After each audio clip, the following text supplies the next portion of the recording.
Welcome to another episode of Behind the Needle. I'm sitting here with Annie Bruno, who is the CEO and founder of Skin Charm in Scottsdale, Arizona. Hey guys. And I'm really excited to be here with her today. She's such a warm, delightful person, great energy, very smart, very kind. Just talking to her for a few minutes before we turn the cameras on has been already a pleasure. Thank you. And I have been trying to get her on for months. Months. And this woman is just so busy. And she's like, yeah, I'm sure we could do it at some point. And then we went to North Carolina over the summer. And so it's literally like, I think we started talking like 6 months ago. I know. I'm so excited to be here. But honestly, the timing of it, I feel like it worked out. It does. It did work out for sure. Yeah. Give me a 60-second, just in case people haven't heard it before. How did you get started? I can also kind of set you up too. You always knew you wanted to be in medical aesthetics, right? Mm-hmm. A lot of nurses come in to the nursing field, they go straight to the ER or they go night nurse or something like that. But you knew you wanted to be a medical aesthetics nurse, right? Yes, I did. So I went to school, went to ASU for marketing in 2007, graduated, wanted to sell something that I really loved. And I've always been super interested in the beauty industry. And so I decided to get my esthetician license first. Okay. Worked as a rep for PCA Skin, which is a local company here. Yep. And got, just a lot of experience with chemical peels and products and everything, but I knew like, I might want to do a little bit something more. I got then a job it was Medicis, which is now Galderma. And then I was selling Dysport and Restylane. And that's when I was like, okay, no, I need to go back to nursing school. Yeah. And they were getting bought out at the time. So it was like the perfect time. I could take a severance package, go to school. Heck yeah. It was amazing. Thank you, So Medicis. thank you, universe. And and so during that time when I was going to school, I mean, to your point, like everyone thought I was crazy for wanting to go to nursing school to work in aesthetics. They're like, you're going to pigeonhole yourself, like don't do that. And I just knew like, joke's on them. God bless the people that do want to work in the hospital. And I'm so grateful for them, but like that just was not what I wanted to do. Absolutely, yeah. So now I'm a country club nurse, but we still went to a full nursing program. And I got really, really lucky during school because I shadowed with my former employee, who's Dr. Todd Hobgood, who's a double board certified facial plastic surgeon, watched hundreds of hours of surgery and injecting, learned anatomy for 2 years before even touching a patient. And then I worked for him for 5. So amazing. Yeah. And then I opened a Skin Charm in 2019. So we just celebrated our 6-year anniversary. Right before the pandemic shut down. Right before. That's insane. Mm-hmm.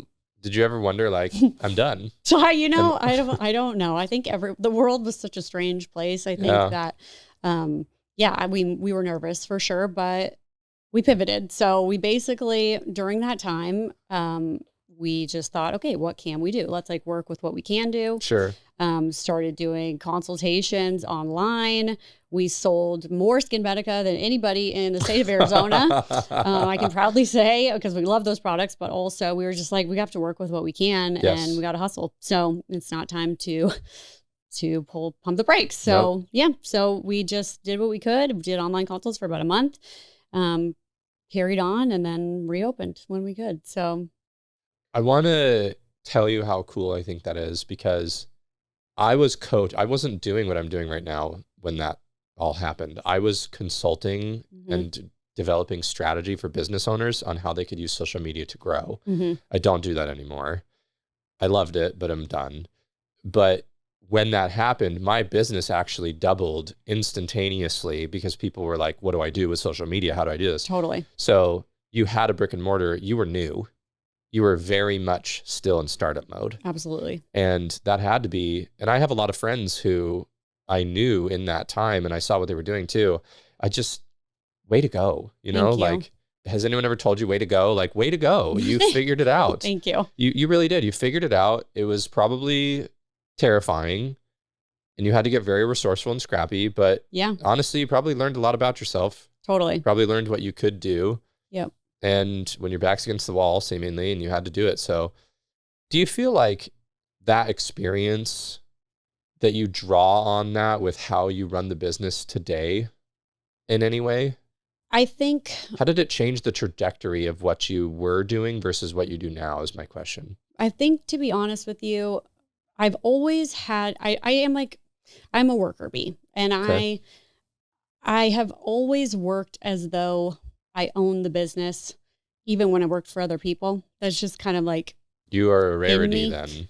Yes, and I now realize that, and that's not something that you can like really train people to do. But I have a sense of pride in myself and my work and how I want to represent myself, and so I think that at that time it was scary, obviously, super scary. Yeah. But for some reason, sometimes in moments of, that are difficult, I don't know, I have this like inner strength. I've had some, loss in my life and things like that, that I don't know what it is, but I just had this like, I don't know, push from God or something that just like kept carrying me. And so I don't know. I just was like, well, what can we do? Let's just be positive. We got to make the best out of it and just keep going. So like, just keep swimming, Yeah. Yeah. Do you feel like the loss that you experienced before the shutdown helped you realize that you can go through really hard things successfully? Yes. But I think also just being in the business and, at first you're, to your point, like you are so scared. You don't know what you're doing. There is no manual for running a business. You expect people to work like you work, but they don't always do that. I've gotten really lucky with a lot of people that I have, but I think just through experience and going through hard times and making it out the other side, like you just got to keep going. Yeah. This is really good already. What do you feel like is the most important thing that a provider could do for their business hmm when it comes to customer service? So for me, I think that in business and just in life, like I really think it's not always so much what you say to people, it's how you make them feel.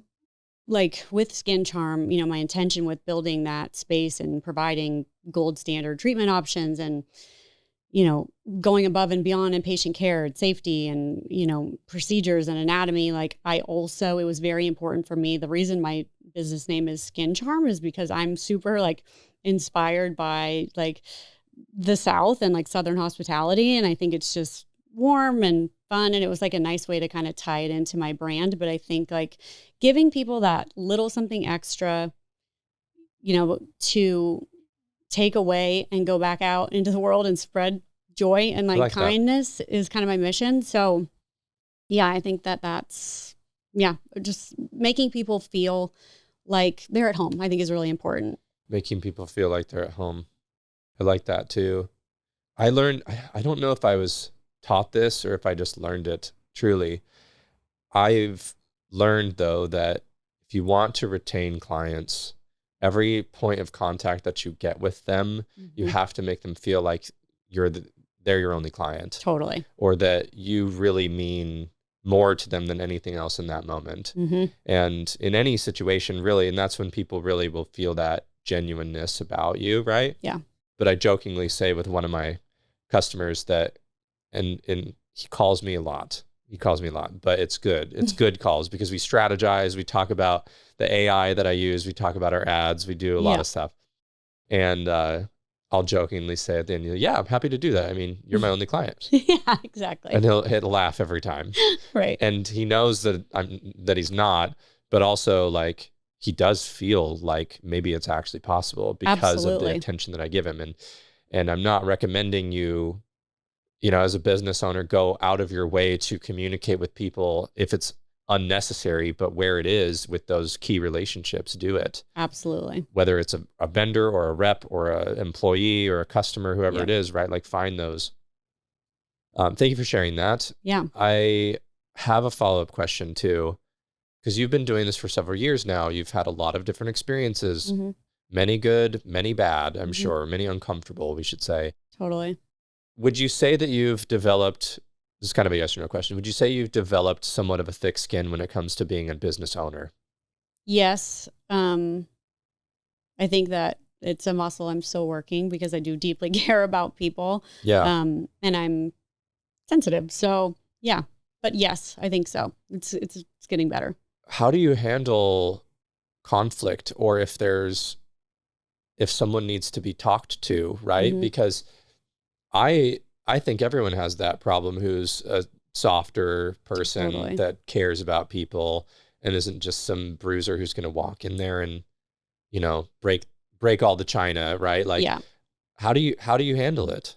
I think that I've learned, handling things quicker is important. Okay. So like you notice that it's starting to become a pattern, You nip it quick. got it. Yep. Okay. I think that we all have our bad days. We all have strengths. We all have insecurities. But like, I take being a leader really seriously. And while there is no manual for that and I'm figuring it out, I think that giving people one-on-one time, feeling like they're important and knowing that they're important to me and knowing that if I didn't want them there, they wouldn't be there. So, and that's something that I did have to learn, the hard way. And I've had to fire people and it's terrible, but sometimes, you can't want something for somebody more than they want it for themselves. So that's a lesson I had to learn. And that's going into a reel. Yeah. Thank you. You can't want something more for someone than they want it for themselves. Yeah. Wow. Any business owner that's dealt with that knows how that feels. Yeah. And it can be so frustrating. It's like, you're right there. You have all the skills. You can do this. I'm here to cheer you on. But again, if they don't see it and they don't believe in themselves, like you can't make somebody believe in themselves. And that goes for anything, right? Like friendships, lives, relationships, everything. Yeah. Let's shift gears a little. What do you love about being a business owner?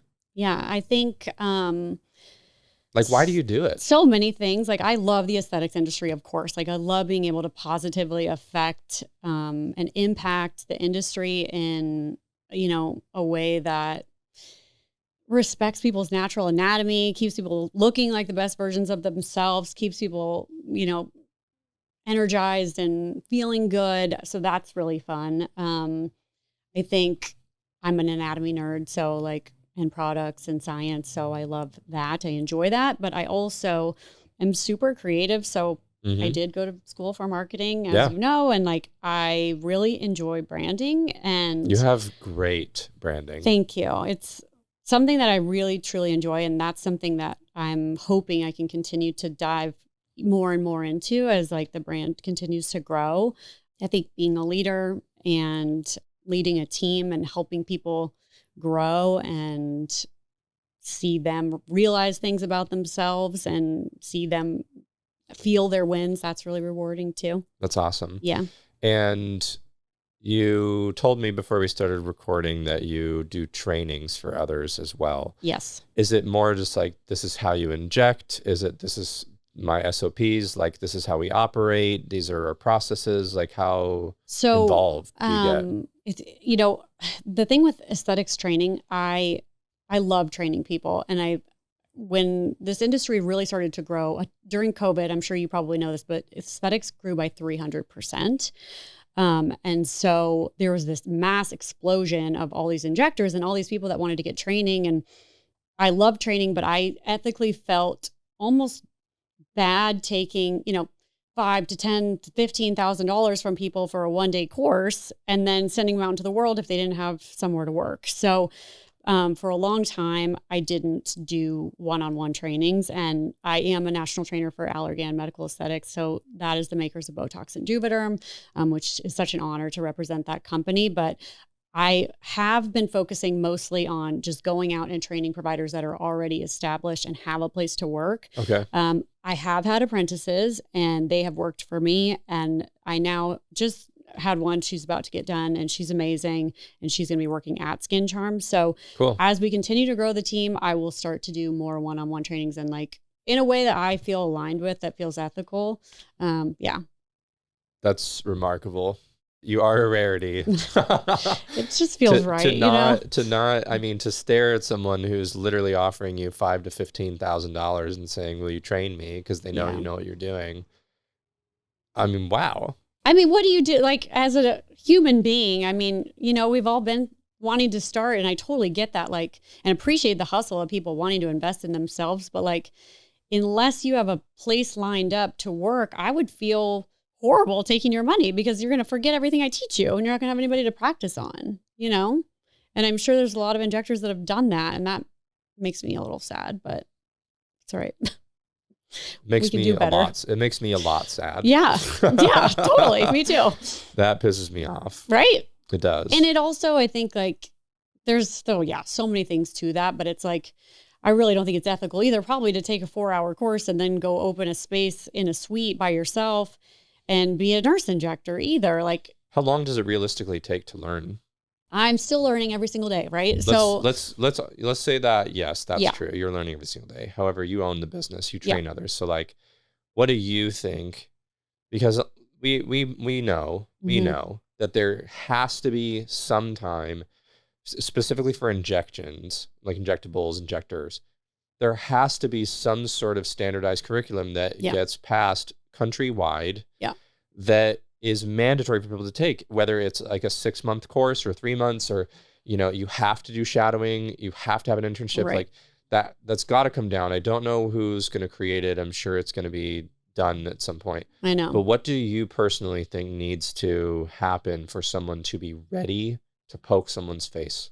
I think that, okay, so what I do with my apprentices is I have them shadow with me for 3 months in clinic. And is that full-time? It's part-time, but it's about 20 hours basically a week. So they're 20 hours a week for 12 to 13 weeks. Yeah.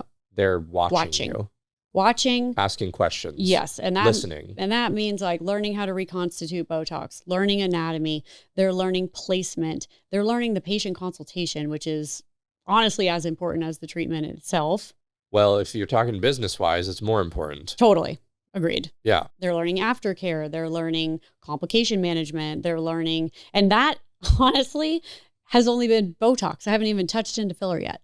So I think that, and that might be overkill, but then I have them do a test out. They have models that come in and we do an actual test out. During their training, I start having them mark the patients, all these things. So there's just like so much into it. But I think it's hard because I think with the state like regulations, I think you're onto something that's smarter, because it should be a consistent curriculum and not necessarily the credential, because like I'm an RN, but I know a lot more about injecting than a lot of doctors. Than right? Most doctors. And that's not to say they don't have way more education and all these other things. It doesn't matter. Yeah, we're not talking about that though. They know way more about than you about their specific field. Right. But when we're talking about injections, you're absolutely right. Right. So I think that there needs to be some type of like unified, I don't know, like test out or something. I don't know. Or even just like an amount of experience. Why don't you think there is? I think it's so complicated because every state has its own laws, right? Probably. Do you think there ever will be? I don't know. Yeah. Interesting. I don't know. So you think at least 3 months? At least, I think. I do too. Yeah. I mean, when I was in college, was a real estate appraiser. I was working towards getting my license for that. Mm-hmm. And in order to get certified, to be able to tell someone how much you think their house is worth, mm-hmm. you had to do like 2,000 hours of appraising as an intern. Right. And you had to have, I think it was at least a year of practice doing that. Right. We're talking about giving an opinion of value on a home. Correct. Not putting drugs medication into right. someone's face. Right. Right. It's crazy. But I also think like to that, I mean, this is like a whole other rabbit hole we could get down, but I think unfortunately, like there's a little bit of entitlement and like not a lot of people want to do the blood, sweat and tears. And I mean, I literally shadowed for 2 years unpaid, which I would have paid him. I mean, obviously to learn everything. Right. But I think that people think it's easy because of Instagram. Do you want to say who you thinks it's easy? No, I think this industry, but I think like a lot of industries, like real estate too. I mean, it's harder than you think, but for sure, it's nothing close to this. But yeah, I just think that you shouldn't be willing to not do all the things and really grind and put your head down. And even if you make it to the top, not be scared to go back to where you started. Yeah. Never be above that, you know? Yeah, I do. And it makes me feel like it's a money grab when you just get in as quick as you can and try to make as much money as you can, sell $8 Botox. Right. Let's not do that. We don't do Let's that. not do that. No one should do that. No. Not anymore. No. And to their point, I mean, to their credit, they probably don't know what they don't know. Right. Well, and if you are selling it at $8 and it is $7 legitimately, and it is legitimately, should be. If it's legitimately Botox, you're doing it as a loss leader. So I also worked in the grocery business right after college, and we had loss leaders. You know, you're selling ribeye steaks for $7 a pound. You're losing money, but you get people into the store. Right. So it could be considered that, like, that's when we run an ad for people. We don't do it so they lose money, but we discount a service that is desirable, whether that's like a hydrofacial diamond globe, any toxin filler, a laser of some kind, right? To get people in the door. Absolutely. Because that's what you need to do sometimes. Right. It doesn't make you a Groupon company. It enables people who have either gotten this elsewhere and moved, or have always wanted to try it, but never have, or have never heard of it and want to fix something or change something that has been bothering them. Right. But that's what we do. Right. So yeah, I think that this is a very interesting topic. I have talked about this before. I don't understand how it would work, what governing body there would be. I just know it would be tons of MDs that would come in, and hopefully they've injected many years combined. And hopefully they have lots and lots of RNs and NPs and PAs who have done it for years and years too, because you all are the heart of the space. Like, you know more than they do, and it's just fact. And that's how it should be, right? Like, if you have a surgeon and you have a nurse, you should have a scalpel in your hand if you're a surgeon, because you're going to make more that way. You're the most profitable. Yep. And you should have a needle in your hand, because that's what your scope is allowed to do. Yes. So I agree. Maximizing, I think. Yeah. I agree. What are you excited about with Skin Charm today and through the rest of the year and in the beginning of next year? What's coming up? What's happening? So many things. I think we recently celebrated our 6-year anniversary. So with that, we updated our space a little bit, and we have expanded our menu. So we now have like a wellness lounge. Ooh. Yeah. So what's in the wellness lounge? So you can now do NAD. And what's NAD? NAD is an IV. Well, you can do it via shot, or you can do it via IV drip. It is I'm going to give you like a little cliff note, but basically it helps to optimize the mitochondria of your cell. So if you are having like mitochondria is the powerhouse of the cell. Yes. Yeah. I learned that in school. He passed. I'm ready to inject. Give him a needle. But it can help with so many different things, like hormone regulation. It essentially like makes you age in reverse, kind of. So wow. If you're having brain fog, if you're having sleep problems, hormone issues, stomach problems, like there's so many things. So you can get that now at Skin Charm. Yes. And now with my apprentice finishing her program, she was already working in IV therapy and wellness space. And so to have someone like that kind of like be a power partner is really exciting. Yeah. I think maximizing our footprint, and I've always been I think it's really important to like really nail what you're doing in your footprint before you expand, so that you make sure you can replicate it. And I don't know that I would ever have another store. I'd be open to it, but I would want to do it the right way. So yeah, I'm just excited I think I finally have, after, learning lessons and weeding people out and bringing the right people in, like I really have a solid team that I'm so proud of and I'm so thankful for. And like, I can't do what I do without them. And so, yeah, I think like being able to delegate some things to them and maybe step into the creative stuff a little bit more too. Yeah. That's awesome. If you do open another space, please open it near me. Okay. So that I can just walk over. Great. Done. Done and done. We've always said if we did it, Gilbert would be it. So that's cool. Yeah. So have you seen the trend? It's not an aesthetics trend, but it's a trend that it's a betrayal list. Yes. I want you to think about. I did it, actually. You did? I did. Mm-hmm. Okay, I didn't see this. There's more things I think I could have added to it, but yes. What did you leave off that was too controversial that you wanted to put on there? I'm trying to think now.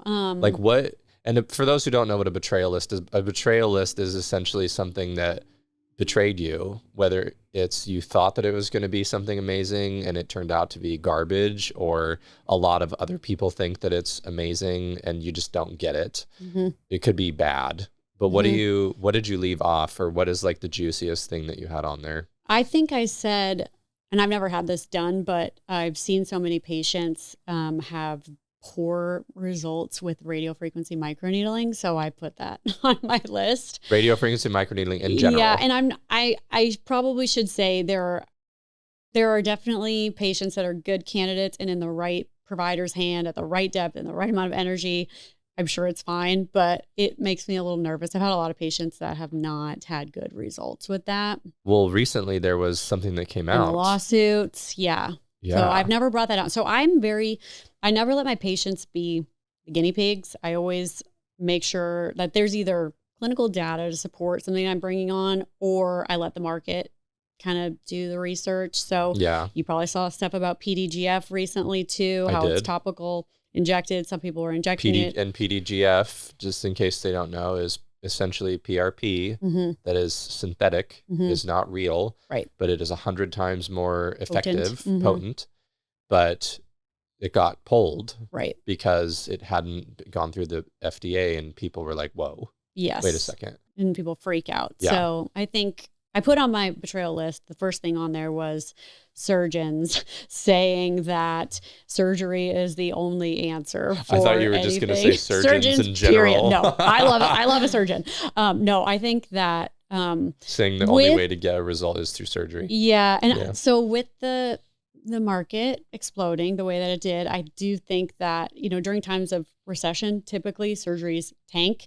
And so I think during COVID, there was some of that. And then now, it's an interesting time too. So there's a lot of filler fear-mongering happening, and some of it is coming from plastic surgeons. But the best of the best surgeons are incredible, and they will tell you that you need lasers, you need skincare, you need surgery, you need everything. Well, a lot of surgeons, if I'm not mistaken, they offer when they're it doing in a their facelift, practice. They'll do laser when they're doing a facelift. Absolutely. Yeah. Yeah.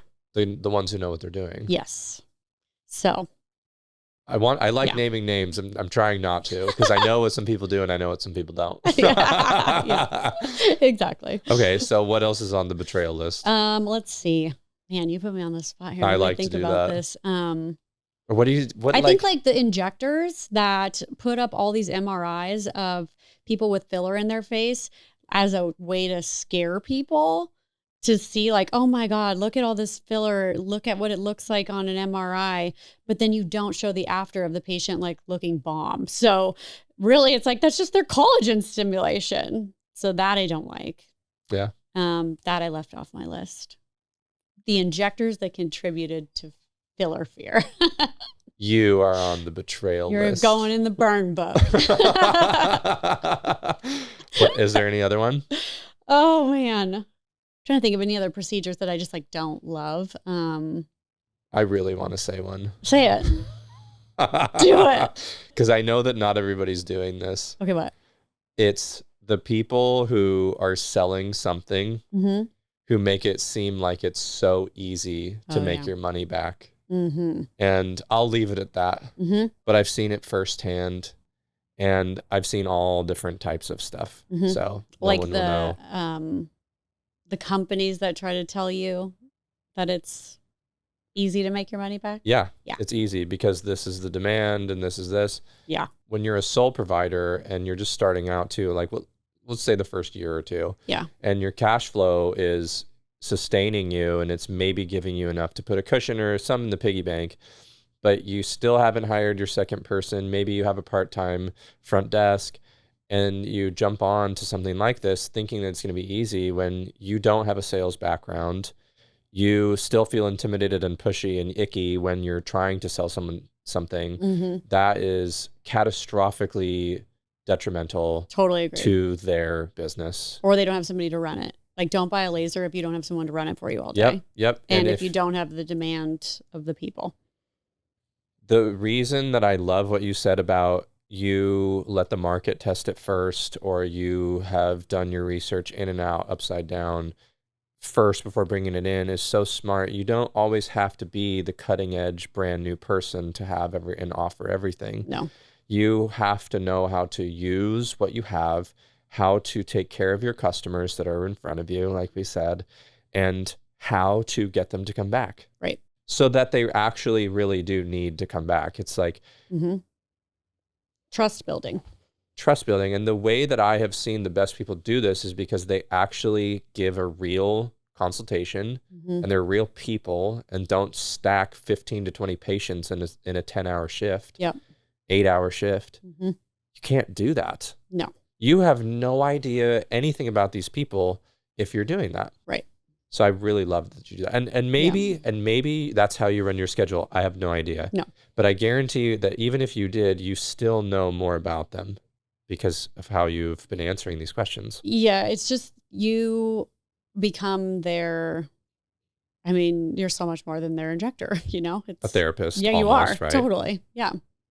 But it is my responsibility to, if I'm administering these products, to make sure that their friends and family and they think that they look like the best versions of themselves. And like, I mean, selfishly too, I could say they're walking business cards for me. So if people look crazy, that's not a good reflection on my business. And I just don't feel ethical doing that. I would rather spend the time educating someone and doing a procedure right, even if it means we need to talk about it and we're not doing it today. We're creating a long-term plan. That I love, like that's what we do at Skin Charm. We create preserving the pretty plans. Yeah. We have a Vizia and we put them on a machine. It's an all hands on deck with our esthetician. You know, what home care do you need? What laser and or microneedling or skincare is going to help to benefit you? Yeah. And what injectables should you be doing to age as gracefully as possible? So yeah. Are there any other things that are coming up that you want to talk about? So that people don't know yet, or that hasn't been posted about enough, like at Skin Charm, or with you, or well, might have to bring a podcast back. I don't know. Oh, Charm School is Charm going to make a comeback. 2.0. Would you do it with the person that you were doing it with before? I totally would if they were into it, but I don't know. I kind of feel like they might not want to do it anymore. She might not want to. Yeah, I don't know. Well, maybe there's someone else that would. That's right. Maybe I don't know. Is. Who knows? Who knows? Who knows? That'd be fun. What do you feel like has been the biggest help for you with getting new patients? We know that word of mouth is the best. Period. It's free. It just takes a little bit of time. The people are warm. They're hot. They're ready to go. They've already seen what you've done for their friend. Like, we know that. Right. But that, in a perfect world, that's the only thing you ever have to do. But beyond that, what works? Like, what are the things that work? I think a good consultation and a care plan, long-term care plan. So you're building those relationships with people. But as far as new patients go, okay. So when I think Instagram, obviously, it's different. It's changed. But like, I created my Instagram for nursing school, and I look back now and it's like, oh God, so cringe on some of the things, but I don't even care. I was like, I'm going to start blogging and being a resource for people. So you need to look at it as like you being a resource for people. Okay. I started it 2 years before even starting injecting. I would literally like review lip liner. Like, but who cares? People they want to hear it. So is it still on your Instagram? Oh yeah, you could find it if you wanted to go digging. I'm going to go look. Have fun. Pop some popcorn. So I think like doing that, I think word of mouth, obviously, how you make people feel. I think collaborating with local businesses and your neighbors and who's in your area. How do you collaborate with a local business? I mean, like if somebody new moves in, we like literally bring them a basket over and we're like, welcome to the neighborhood. Like, you're literally our neighbor, and here's some samples of sunscreen, and we're right around the corner. And if any of you guys want to get a complimentary dermaplane, like, you're welcome to come over. That doesn't cost us really anything. If it's like my $1 esthetician, for the blade. Right, exactly. It's like bit of time. the hour or whatever it's going to take. But if it builds a patient, then amazing. Has that led to patients coming in? Yeah, it has. And the business employees coming in, and yeah, that's smart. So I think that, and just like putting yourself out there, like not being we are in sales, like what we do is sales, but reframe your brain to think of it as like, if you love what you're doing, you're helping people and you're educating. And so if you're just like living in that authenticity, I think. Yeah, you know what I always say to people who don't want to feel pushy and have a hard time selling is that if you actually truly believe in what you do, then you have a moral obligation to sell it. Correct. Otherwise, you're withholding something valuable from them that would change them. Yep. And that's doing a disservice. Totally. You actually, if you have a problem with selling and you believe in what you're selling, you have to be able to do it. Otherwise, you probably shouldn't be doing what you're doing. No. You can't have a scarcity mindset and you can't shop people's wallets for them. So No. you can't assume. And so that's why in my consultations, I'm really big about telling people, like, I like to use, a global approach when I'm doing a consultation with you. And What does I'm that mean? just looking at their whole face. Like, Okay. And like if you're going to give me a blank check, this is what I'm going to do to you. Yeah. Based off of what you said. Essentially, like, I want to know what your goals are and what's bringing you into this office today, but am I invited to share with you my professional opinion? You ask them. Yeah, I think it's That's a nice good. way to do that, but also they don't usually say no, but it's just like a nice. It's polite. Yeah, and then you make it about. It's charming. It's charming. Make it about. Keep it charming.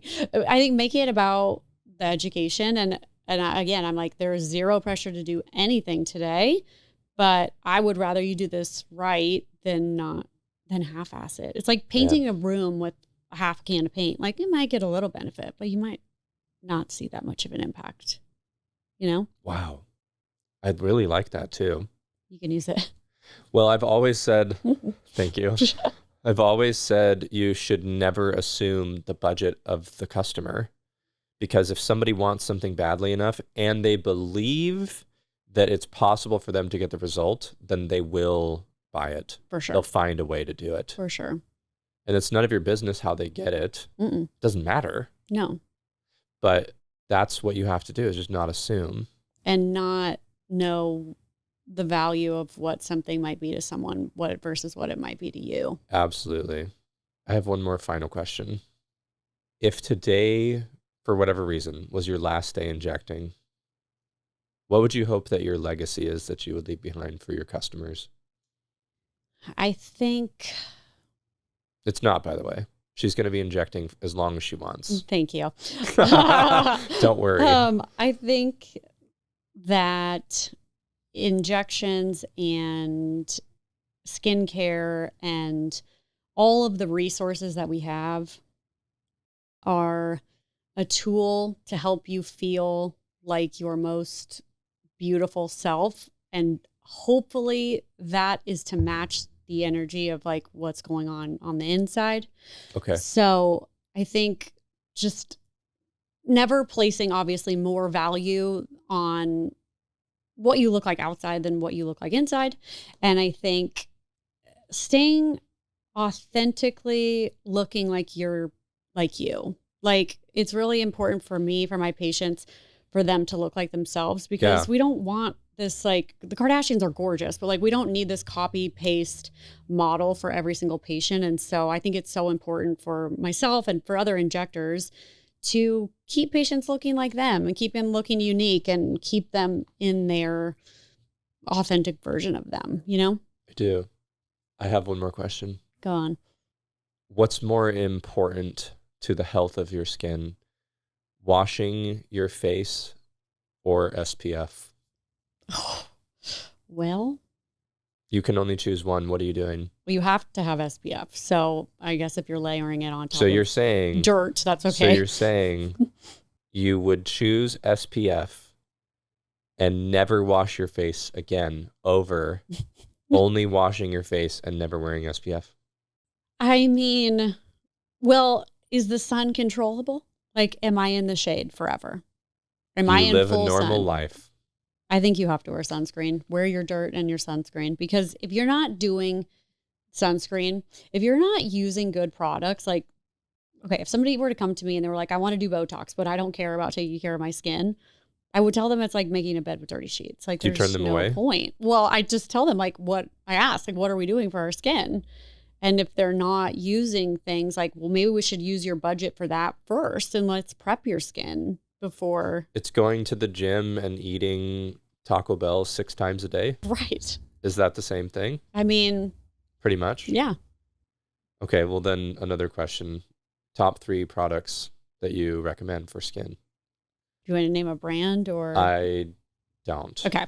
Unless you want to. No, it's okay. I think you need to use sunscreen and you need to use retinol of some kind. Okay. So those 2 are very important. And then the other one, I would say, Botox really preserves the integrity of your skin. So if you can be getting Botox, you're going to be looking good, but like hyaluronic acid also.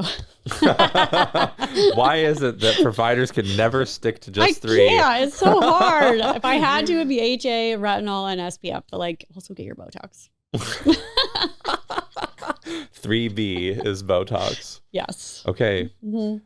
If people want to train with you, if they want to come visit you, fly in from wherever they are, do they reach out to you on Instagram? Do you have a website to book trainings with? Yes. So you can book through us at skincharm.com. Skincharm.com. Yes. And we are now proudly offering, this is a new thing I didn't mention, a virtual consultation. So if you do not live here, or if you do and you're just not able to get into the office, we can do something for you virtually, which is pretty exciting. That is.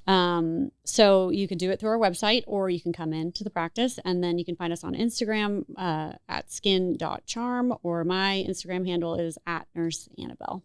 Nurse Annabelle. Yep. Thank you very much for being on today. And thank you for watching or listening. Take care of yourself, everybody. Thanks, guys.